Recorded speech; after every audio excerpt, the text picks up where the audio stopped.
So, editing episode 3 took way longer than expected. It took 7 hours in a library work pod, 2 hours in the Dinosaur, Colorado Welcome Center, 4 hours in a Flying J which had broken Wi-Fi, then 2 hours the next day driving from place to place just trying to find decent Wi-Fi to upload the finished video. We found the best, fastest Wi-Fi at a library, and incredibly, the laptop battery started spontaneously working, instantaneously going from 0% to 91%. You cannot make this up. Let me tell you, it's been exhausting. I thought the editing would go way faster than this.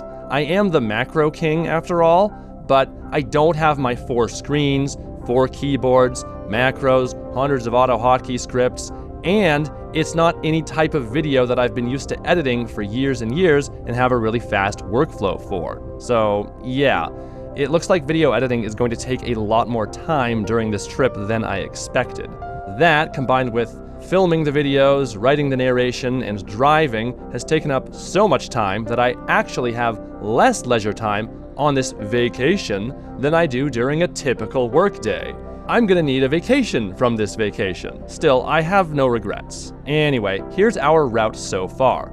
I wanted to make this map for the previous episode, but I just didn't have time. I hope you appreciate it. This took too long, and I'm running out of time to edit today. Oh, please shut up. Coffee, however you like it. Oh, please shut up.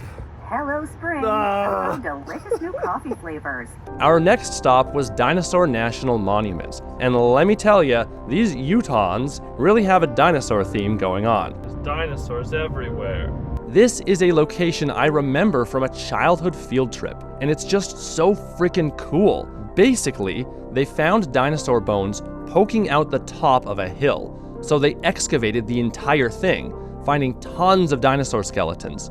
A lot of the skeletons were reassembled and shipped off to museums, but they still left a ton of bones in the original rock and then built a museum around it. You can even touch actual dinosaur bones.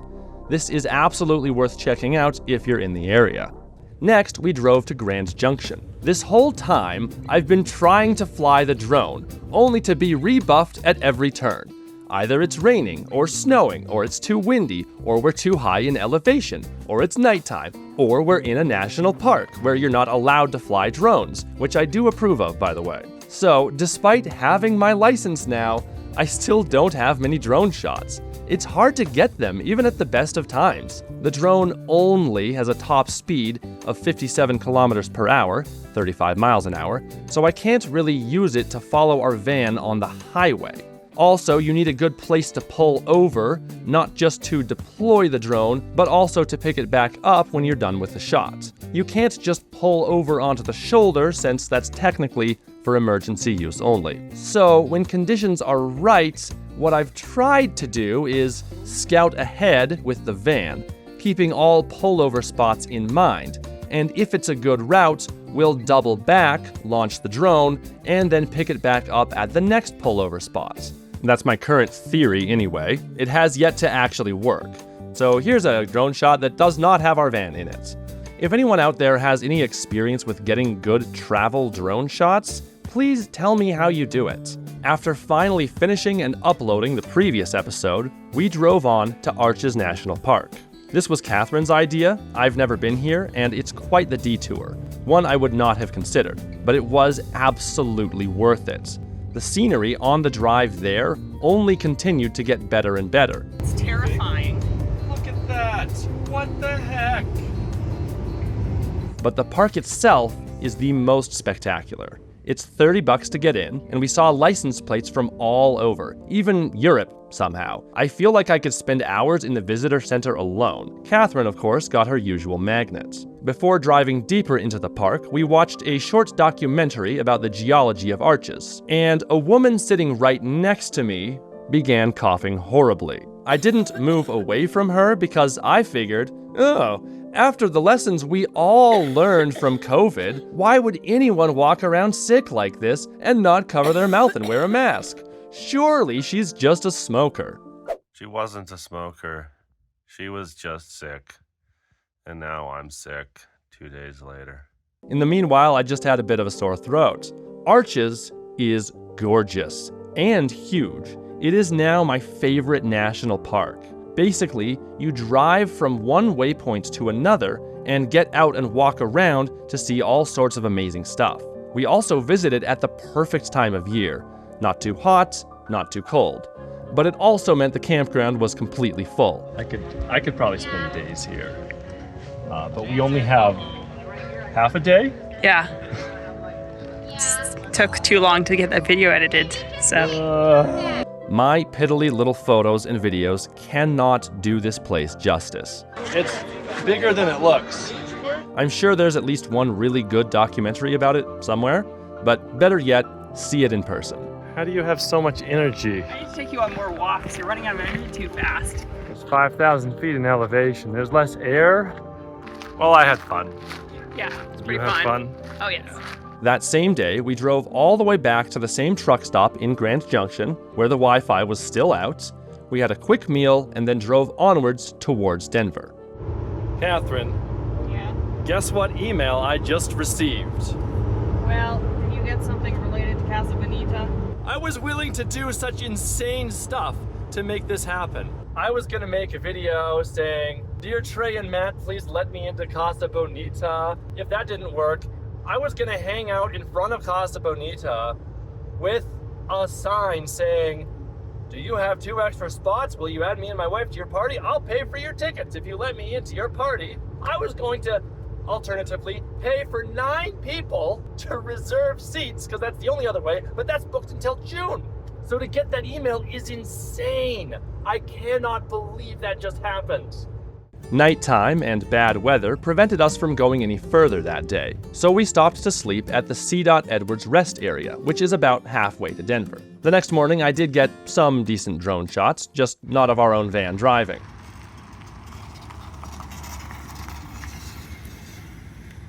We waited for the snow to melt a bit and then continued on to Denver. I really don't want to be breathing this. Why is he going to this lane?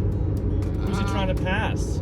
I remember this. Trucks with burning brakes was a common sight when I lived here, and I guess that has not changed. Finally entering Denver, our first stop was at some mall. It doesn't matter which one, they're all the same. We needed food, which we got, and it was really disappointing. Don't eat here, this was the worst food of the trip. I needed underwear. I actually forgot all my underwear at home, so I've just been washing and drying the same single pair up until now. Holy shit, it's just a river of cars. What is this hell? How am I supposed to merge into this? Driving deeper into Denver, more and more things were recognizable. The subway I worked at is right over there. I think it's gone now, to the left, in there. We're actually staying with some longtime family friends, Alex and Deborah, who were very happy to see me again and meet my new wife. Here they are watching the video about our wedding in Antarctica, which is exclusive to Nebula, by the way. I slept terribly that night, as whatever disease I got from the woman in the theater took hold of me.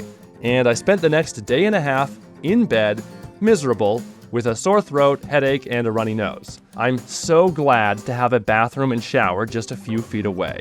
Thank you, Alex and Deborah, for hosting us. Because of the time it took me to recover, I moved all of my plans forward by 1 day, in addition to the 1 buffer day that we already had. Getting sick also means I have even less time to write and edit the episode you're watching right now, and I'm just running out of time. It's really stressful. Anyway, I left Denver 12 years ago, and it's so interesting to see what's changed and what's remained exactly the same. It's Harvard Gulch. The water does sometimes get up above the bridges.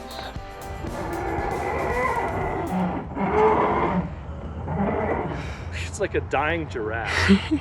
I remember the anthills all over the sidewalks, and how some of the trees in my old neighborhood are so large that their roots completely jumble the sidewalks. So that right there, that was a blockbuster. This is new. You can actually cross now. Now there's electric scooters and bikes all over the place, even just sitting on the sidewalk. And it does not seem much more crowded than it was 12 years ago.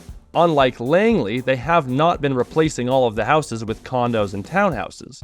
At least not yet. There's a couple. We ate lunch at Einstein's Bagels, which is where my brother used to work when he went to high school. It was honestly the tastiest restaurant meal of the entire trip so far.